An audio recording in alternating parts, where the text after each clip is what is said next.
Alright, sorry if I sound a little bit weird in this video. It's because I'm dealing with allergies and that might affect my voice. But I want to get this out on time, so you're gonna have to deal with it. So, this video is about the disturbing Reddit post Iceberg. Well, it is, but there was a twist. I decided to choose the most disturbing topics of this iceberg so we can get the good juicy stuff. Are you ready? Because this video is the most terrifying thing I've done yet. On the tip of my joystick subreddit in 2018, a user started a thread about a game he used to play in around 2006. There was this game I used to have downloaded in about 2006 before I upgraded my computer and lost it. It was a farming Stardew Valley style of game where you murder your wife and then you try to pretend you never killed her. And that was the whole game. Keep farming and make sure no one finds out you killed her. There was a fishing minigame, and I specifically remember fishing up evidence of your wife's murder and then you pass out. Another user on the same Reddit thread posted a comment about another user who had supposedly played a similar game to what the original person was talking about. I know almost nothing about this game. All I can remember is that it's kind of like Harvest Moon, but with a dark twist. The game starts out with you and your wife one night, and you get into a fight and you end up stabbing her to death. Now the game revolves around you farming to stay alive while trying to keep the town from finding out about the incident that happened. Every now and then, the cops come to search your house and you have to hide her corpse. After these Reddit posts, Redditors all over wanted to find out what kind of game it was. They were looking to see if it was some kind of browser flash game or a downloadable game and stuff like that. Well, in June of 2015, they might have found just the answer to the question of what the game could have been. Vinesauce was playing a game and he was coming up with a video game idea, suspiciously similar to the one being said in the Reddit post. He's playing as Harvest Moon, but throughout all of the gameplay, you gotta hide a dead corpse. You know what? No, fuck. You know what it is? Harvest Moon, it's just regular Harvest Moon with your wife, and midway in the game you have an argument with your wife and you accidentally kill her with like a I don't know, like a saw blade. No, fuck it. You kill her with like a barbecue kebab rack. You impale her accidentally and you're like, oh shit, I didn't mean that. And at the same time as you gotta rescue, you gotta manage your farm, raise your chickens and milk the cows. You also gotta hide the body from the cops sometimes, from health security checks, and yeah. The original user who first made the comment admitted to falling asleep to Vinesauce, and he could have heard this falling asleep, making him think that he was playing an evil farming game. Now, all loose ends aren't tied up, however, because it doesn't explain how the other people have played the evil farming game. On July 17th, 2009, a Redditor calling himself 26 posted something called The End of Religion of Peace. He died today. He's claiming that the user Religion of Peace passed away at the age of 79. Redditors then found a FARC account for 26, which contained a message dispensing Lake City quiet pills to lazy people in need of permanent rest since 1968. On September 30th, 2009, 26 is rumored to have posted an announcement that he bricked Milo's iron key. This means that he destroyed an encrypted flash drive owned by Religion of Peace. November 14th, 26 were rumored to have published an announcement that Milo was loaded. Then, in January 2010, 26 posted a message about an event that would be taking place at the Marriott on 46. Then, on January 19th, 2010, Mohammed Al-Mubho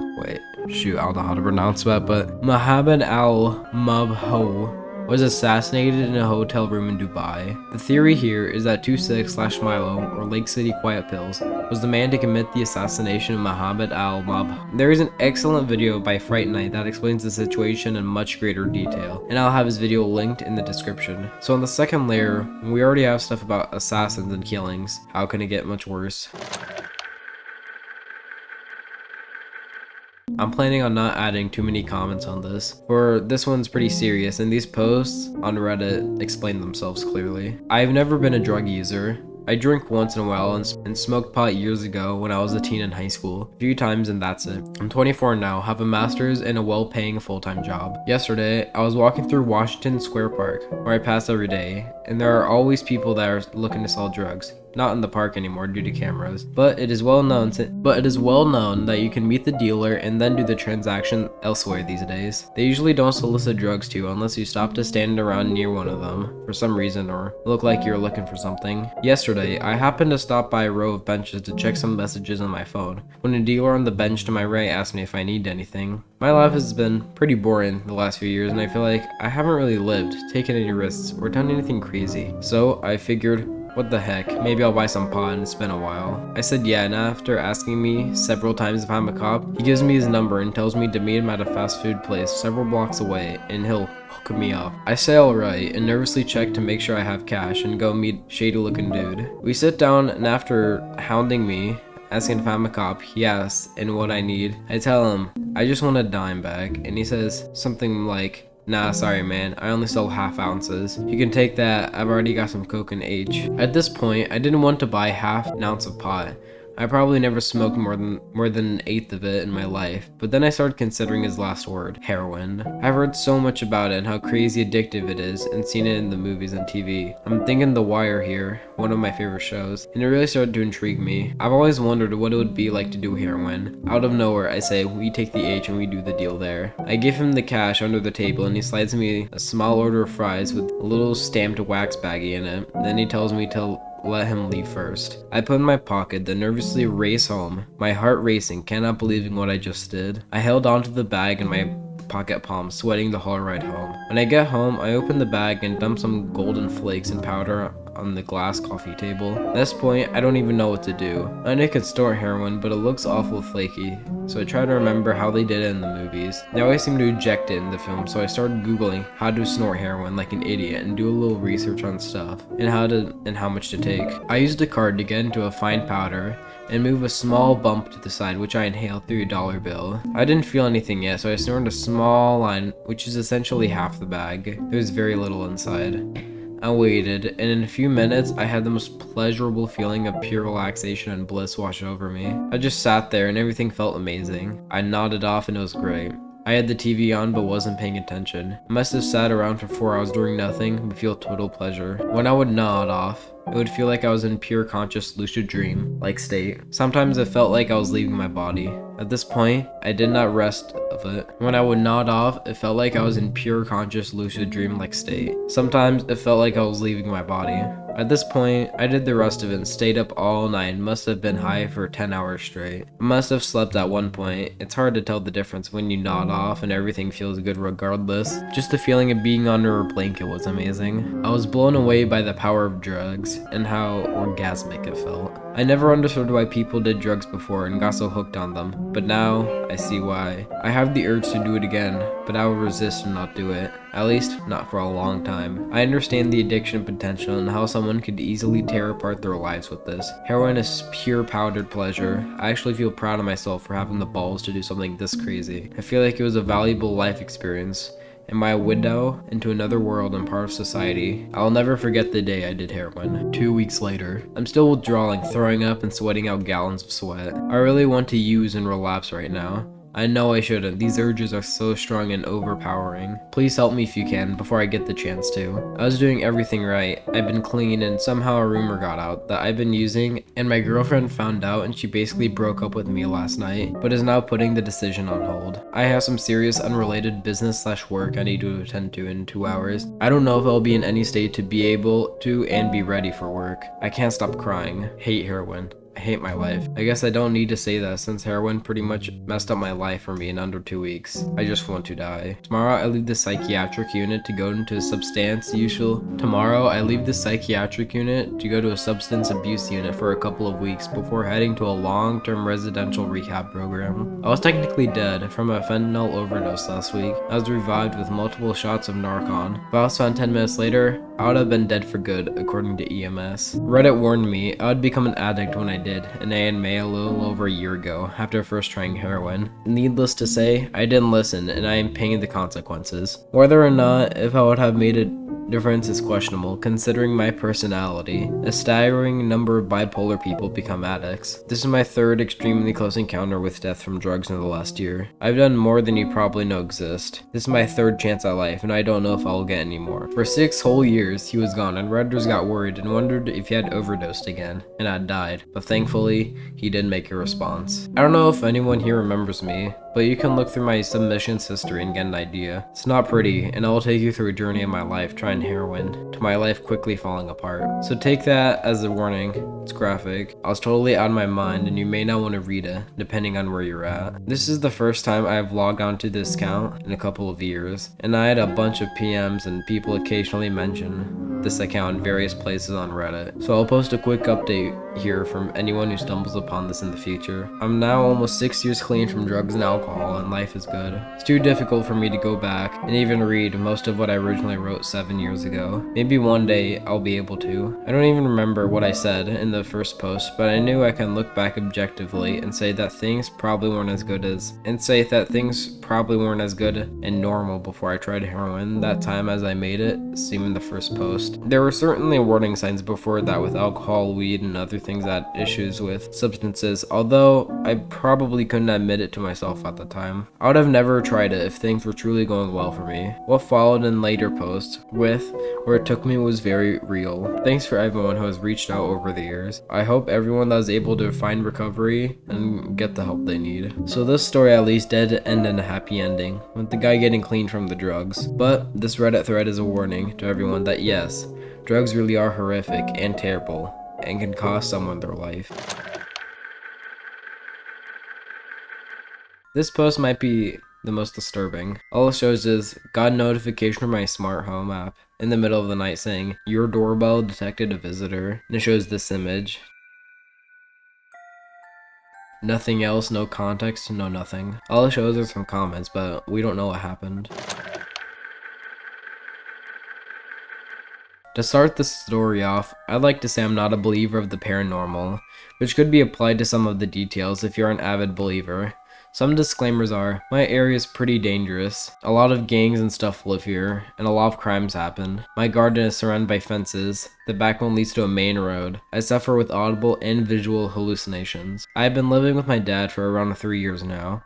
I have pretty intense mental health issues, so I don't know if I'm being delusional and or being attached from reality. My house is relatively outdated, and we have heating that's controlled by a big flame in the center of the house that transports heat through the vents, and the majority of the house is made from wood. The floor is the stairs, which are extremely loud and creak a lot when you walk up and down them. We have 3 rooms upstairs, all connected by one hallway. In the middle of the hallway, the entrance to the attic is on the ceiling. My father's door is directly across from mine, and the bathroom door is opposite from the stairs banister, or railing, or whatever you call it, in between both our rooms. Remember that. It started off as me hearing noises rustling around in the attic, but I figured that a bird had gotten stuck up there, and that was what happened before.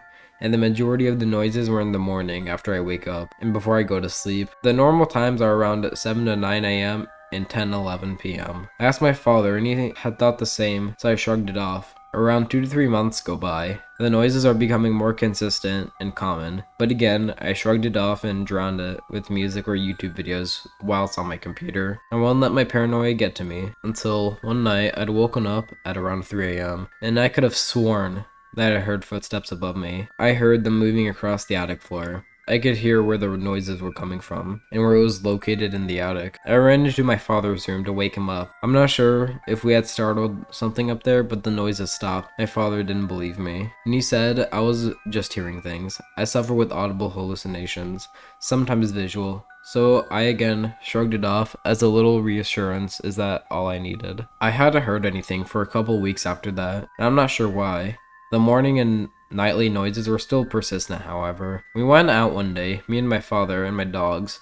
I had left my PC on, my door was slightly open, and the bathroom doors were closed. I leave my door open out of habit, so my dogs can roam around the house when we are home. However, they do their bathroom in the bathroom, so we close the door whilst we are home, because we don't want them doing that. We were out for around 3 to 4 hours. We went on a nice walk. When we got back home, I headed back upstairs into my room, and the events just happened are in order. I saw that my door was closed, It must have been a draft. Just before I got into my room, my father shouted up the stairs to me, and he complained that I'd left the milk and packet of meat out the fridge. I told him that I didn't. It wasn't me. My father is a very logical man. He thinks there's always a logical explanation to everything. So he's confused, but he said that he must have done it himself, because I was sure that I didn't take anything out of the fridge. But going into my room after the conversation with my father, I saw that the bathroom light was on, and the door was wide open. I went to search around the bathroom, but I couldn't find anything that necessarily be of suspicion. As I walked out of the bathroom, remembering that the banisters necessarily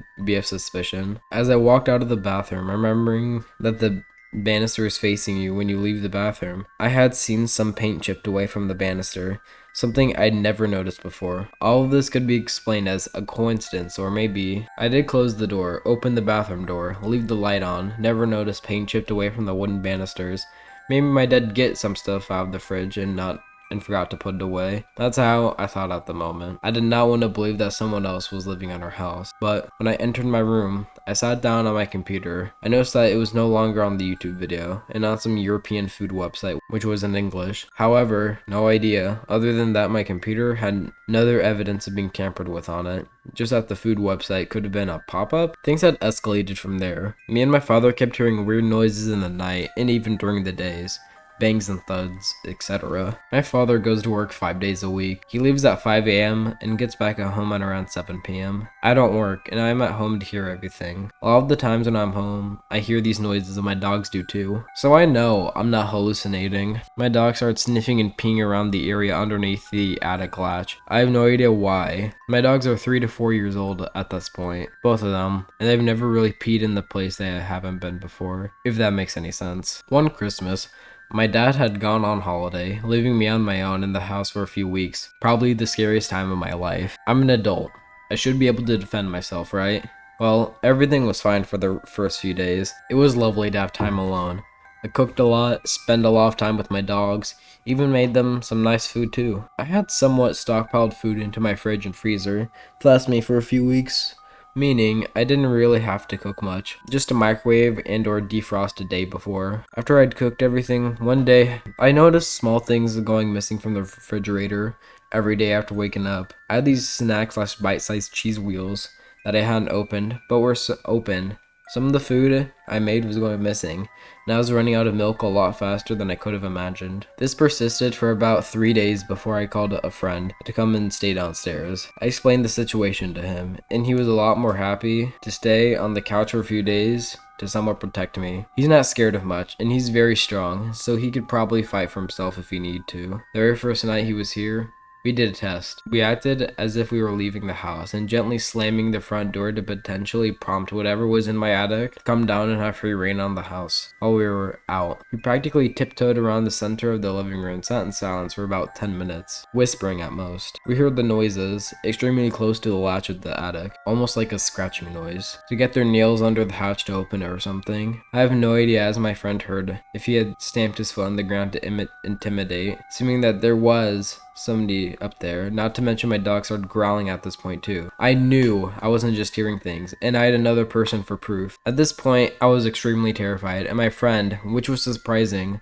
was also scared too. He said that he wouldn't sleep at night if he heard the noises, and said he'd stay up all night with me if he need be. I quickly responded him saying something along the lines of, "No bro, we're leaving. I'm gonna pack my bags, bring the dogs, and we're going to your house." He agreed, and we left for the night, and I came back the following afternoon with him to see if anything in the house had changed. There were dishes in the sink that had been used and not washed, food missing from the fridge, and I had switched off all the electronics from the mains before I had left. PC chargers, lamps, etc. I was sure someone was living in my house somewhere. My PC was on, but luckily I had a passcode on it, so they couldn't get it. When I recognized that all of this had happened, I called the police. They came and searched all over my house. They didn't go into the attic. They just opened the latch and spoke into the attic. No reply. They had no explanation for the food going missing and the computer being on, but they couldn't help apparently. I got some clean clothes repacked, and I left. This time my friend dropped me off at my mother's house, and I stayed there for a few days with my dogs. Upon returning, one of my neighbors caught me just as I was entering the house. They knew my father was away, and they said, "We saw two people climbing over your garden fence while you were gone." Meaning, They had jumped over onto the main road and made a run for it. It wasn't unusual for weird stuff to happen in my area, but that was too weird. Most of the time, they hop from garden to garden if they're being chased by the police. Anyway, I went into the house. As I left it, how it was when I left. How it was when I left. Nothing had changed. No food had gone missing, and the same dirty dishes were in the sink. And that's the very last I heard of any of those noises. It's been almost 1 year since I've heard anything. Or anything strange that had happened. Everything is normal. But knowing that people could have been living in my attic mere meters away from me is terrifying. A lot of context. The character's limit cuts off, but here's the gist. My husband and I were expecting our first child, which I knew would be a really sensitive issue, as his own mother died in childbirth with him. We met the marriage counselor to talk things through at the beginning, and he swears he's been seeing his own therapist twice a month throughout my pregnancy. I don't want to call him a liar, but I'm fairly sure he's either not going or not talking about the big issue. He and his father, a hugely active part of our lives, are completely convinced that I'm gonna die in childbirth. They won't openly admit it, but their behavior has reached the point where it constantly makes me feel stressed and uncomfortable. When it was my husband saying, "Please make sure your life insurance is up to date. I'd like you to meet with a lawyer and draft a will," I was like, that's kind of intense, but okay, if that makes you feel better. When my husband asked me to go through all my possessions and inventory, what I wanted to be saved for the baby versus what I want to be returned to my family in the event of my death, I put my foot down and I said absolutely not. Too morbid. No way. My father-in-law, who lives a few blocks away and eats dinner with us 2 to 4 nights a week, got on my case about how I was making things difficult for my husband in the event that he would be grieving widower with a newborn. I'm just gonna add here that I've been a completely complication-free pregnancy, and I have no reason to think I'll die screaming in the coming weeks. When I told my husband this, he calls me paranoid, but I feel like my father-in-law wants me to die. His whole life identity has been for the past 35 years has been amazing single dad. Never dated or had close friends or even hobbies really. And it seems like he's been forward to being able to guide my husband through what he went through. At this point, I'd honestly be happy never to see my father-in-law again. And I certainly don't want him to be in the delivery room, especially since he told me he was putting his foot down and about me not being allowed to have an epidural or laughing gas. He's a commanding presence, and I know that whatever he wants in the delivery room, he will get. I know people say, "Oh, L&D, nurses would never let that happen," but you haven't met this man. My husband, in addition to backing his dad on everything, acts like my due date is my death day and has completely pulled away from me. Every minute with his morbid, stressful, and a reminder that our marriage seems to be crumbling. No matter how many times I tell him, his behavior makes me stressed and upset. Do not want it around me while I'm concentrating on giving birth. Do I owe it to my husband to let him stress and upset me during labor? Is his presence at the birth more important than a safe and healthy delivery? My therapist says no, but this whole thing has been so weird. I feel like I need some outside perspective. I put a rag into a new water heater exhaust to keep debris out and installed it into our rental. I got a call a week later.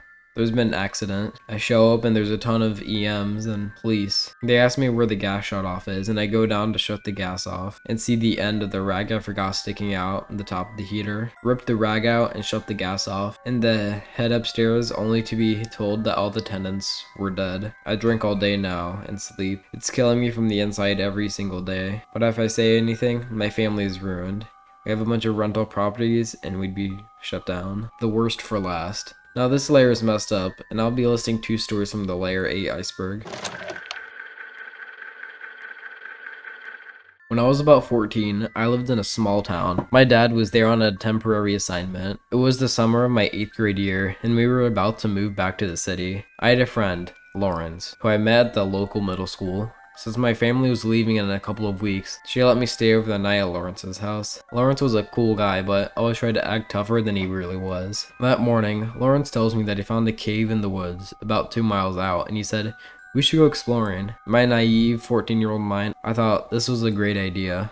I mean, what is the worst thing that can happen? Important note, my friend has not been inside the cave yet, so we go to the location. It's pretty far in the woods and very hidden. When we walk in, we discover that other people had been there before. We see beer bottles, potato chip bags, and other convenience store junk. Then, a little further in the cave, we stumble on this area. This is when my nope meter started jumping. The area had a putrid smell and was lined with garbage. I saw a few needles. At the time, I didn't know what they were used for. Grocery bag, that seemed to be portable outhouse and makeshift bed. Someone was living there. I know there are homeless people in the area, but I am high alert at this point. I saw some other stuff that I later came to realize were toys. That's all I'm gonna say. You can read that right there. I'm getting nervous at this point. We're in a potentially crazy homeless person's den. Then, the next thing I find was beyond creepy. It looked like a photo album.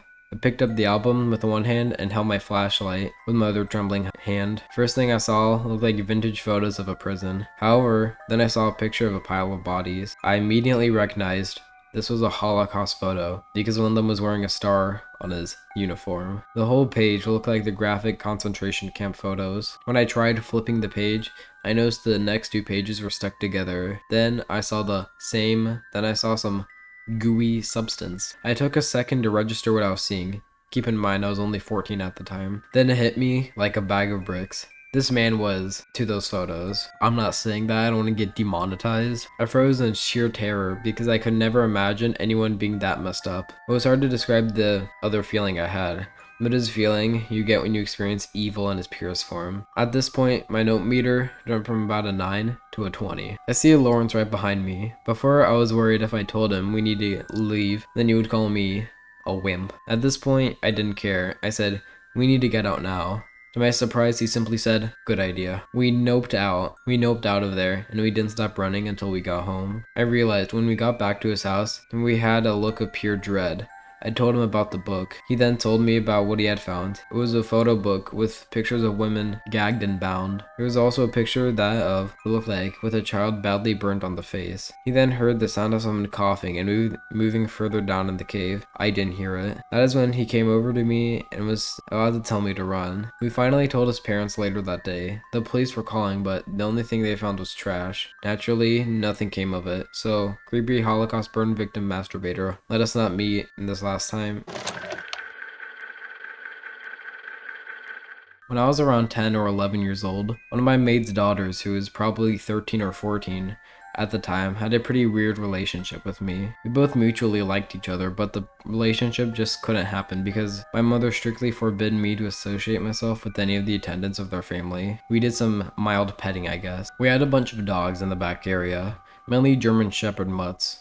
I personally love dogs and all sorts of animals, so I frequently spent my time in the back lot with the dogs. I watched the dogs mount each other and was interested in what they were doing. I'm not reading that next sentence. Yeah, it was kind of gross, but it was interesting. I went over to feed the dog and she was in the back lot helping my mom hang some clothes. Then I told her my messed up idea. I wanted her to get mounted by one of the other bigger dogs, and she agreed to it. We waited a couple of days when absolutely no one was at the home, except for a couple of the attendants' kids, for her to do it. She stripped naked and walked over to one of the bigger dogs and kneeled down on all fours in front of the dog. The dog started sniffing in her backside. A few seconds, she got up and ran. The dog then chased after her, jumped on her back. She didn't fully face first as she went down on all fours again, hands and knees. The dog then went on to have sex with her. A few weeks later, she committed suicide. I don't know if it was because of my idea or if there were any of the causes leading to her suicide. To this day, I still think my juvenile mind could have caused the death of another person. You sick freaks actually watch this? Well, this video was definitely an adventure to make, to say the least. This video was messed up, but I thought a condensed iceberg video would be a good idea. So, what other icebergs should I make?